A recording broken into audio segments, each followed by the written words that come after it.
kind of woman you want to get in a bar fight with. You know what I'm saying? You can have a drink. Jay. It didn't work at the opening, and it's not working now. Anyway, she starred in the hit show Fringe. I love Fringe. A fantastic show. Please welcome Anna Torv. Anna, come on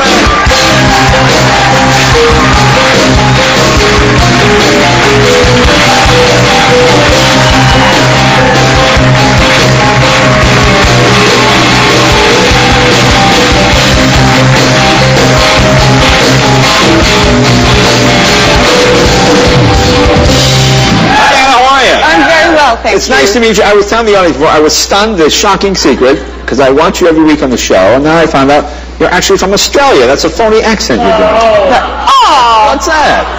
Oh, it works for me. Yeah. No. We get around, don't we?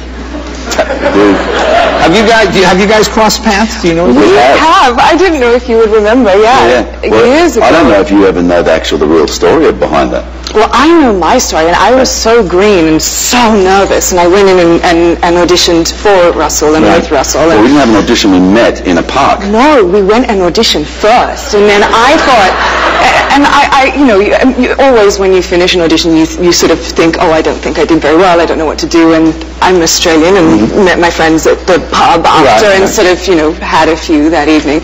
And then the next morning, I wake up still a bit fuzzy, and there's a message on my phone from you, and I nearly died with this gorgeous, familiar voice saying, hello, Anna, this is Russell Crowe. I'd like to meet you again. And then I was more nervous because I thought I'd mucked up the first audition, and now I was going to be hungover for the second. It was a series of weirdness for me on that thing, because the movie was called Eucalyptus, which we ended up making. And the director...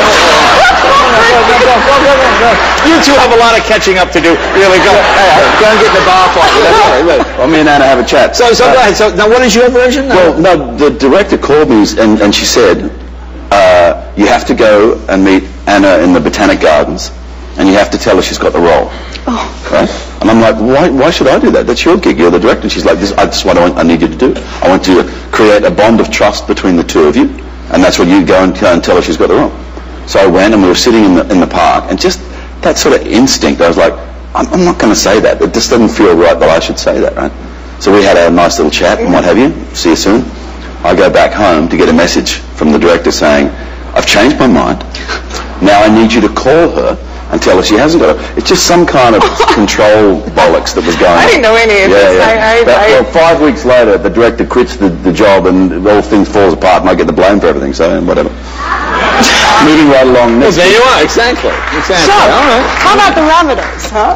So, where did you grow up in Australia? Did you grow up I'm in the city, out in the sticks? No, I grew up in the hinterlands of the Gold Coast. I'm from Queensland, and I had a beautiful childhood. It was, we were always made to go outside and play, and not watch a lot of television, but always music in the house. I kept bringing Russell in. When I was very little, one of my favorite albums was this album. It was a series of children's songs by Don Spencer. Oh, really? Yeah, and Don Spencer is my wife's father. Yeah. Okay. I used to play that often in the garden, the Seagull song, and so you were a little girl. Russell you were a fan of his when you were very, very little. Well, of his father-in-law, which is kind of weird, huh? My father-in-law is a real charmer, Donnie. He was gorgeous. So then you left home early to do what? To go to study? I went to Sydney, and I went to NIDA, which is the National Institute of Dramatic Art, when I was like 17. And I was so excited, I remember my mother worked, and I would, often cook dinner at home, and, that summer before I went to college, I'd catch myself, in the reflection of the window thinking, I'm going to be so grown up and studying at drama school in Sydney, like, wow. And then I got there, and, I was 17, I couldn't go out, I had no friends, I was staying in a dormitory at the University of New South Wales with bed bugs in the bed, and unisex sort of toilets and showers with, paint and no screen over them. It was it's a unisex bathroom and showers with no screen. They had these showers in the dormitory with just paint on them and with scratchy bits, so you'd sort of be like holding your robe up so no one could see, and it was horrific. I quit, actually, took a year off and then went back. How do I get into this school? The same way you get into all the schools. That dormitory wasn't connected to NIDA, it was connected to the university, actually. So did you get friends Fringe there? Did you fly here? Did you? I'm going to go and say I can make it in Hollywood, and then you got the show. Or did you get the show in Australia? No, I got the show when I was in Australia, but I hate those stories of, like, oh, it just happened like that. I've been here quite a few times and met with different people and sat in a lot of those, audition rooms. Well, sometimes it takes a month to make it. Well, sometimes, but do they stay there? That's the thing. I don't know. No, I got this one. I'd been in London for a couple of years, and I was back in Australia doing an HBO show called The Pacific, actually. Oh, okay. And then, sure. Yeah. So was it hard for you to? You do the accent flawlessly, and I was totally stunned when I learned that. Was it hard to pick up the American accent? I studied really hard when I first started, but I can do it. See, there you are. Yeah, hard, right? Oh, I can do it. I don't have the real Australian accent, which is right in the nose. Mine's sort of pretty neutral. I mean, are there American words that are hard for you to do? Yeah, I can't say anything for the life of me. I say anything? Anything. I don't even know what I'm actually saying wrong. But I mean, I constantly, I'll go into ADR for a massive day's work, and I'll literally have to do 50 anythings to see if they can slip them in everywhere that I muck it up. Okay. But it gets me frustrated because I think people don't notice unless they know that you're I don't notice. doing I watch the show all the time. So, but you have obviously you have different words in Australia for different things. Yeah, what do we say? I get stumped on, I'm always like, can you pass me the torch? And I go, huh? Which is the flashlight. Or,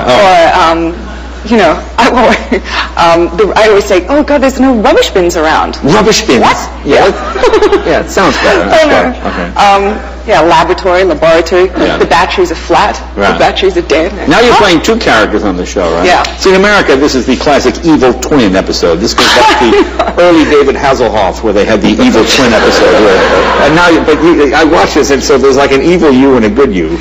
Well, that's just the audience's perspective, but I don't think the other one's evil. She's just from a parallel universe. She's from a different universe, but it's you. Yes. So you're playing two parts, yes. All right. And what is that one called? That one's... Well, it's been a whole lot of different things, but I think that we've settled on Faux Olivia because she's the fake Olivia. Okay. Yeah, that's what. It's a very physical show because you're fighting and kicking people. And do you do your own stunts? Do you have your... Some of them, nothing that would really hurt me, but I do the fight stuff. But I have amazing stunt women that teach me, how to do it properly. But yeah, fun. I had to fight myself, and that was probably the most. How did that work? Well, that was crazy. So we had, the guys on the crew had a ball that day because there's like 4 of us all dressed up in these different outfits, fighting each other back and forth. But we did it like you would a normal stunt, like you would a normal fight, except I had to learn both sides of it. But I was black and blue by the end of. Well, it's a great show. You do a good show. Do a good job. It airs on Thursday nights on Fox. Fringe of the show. Anna, thank you very much. Anna Torv, be right back.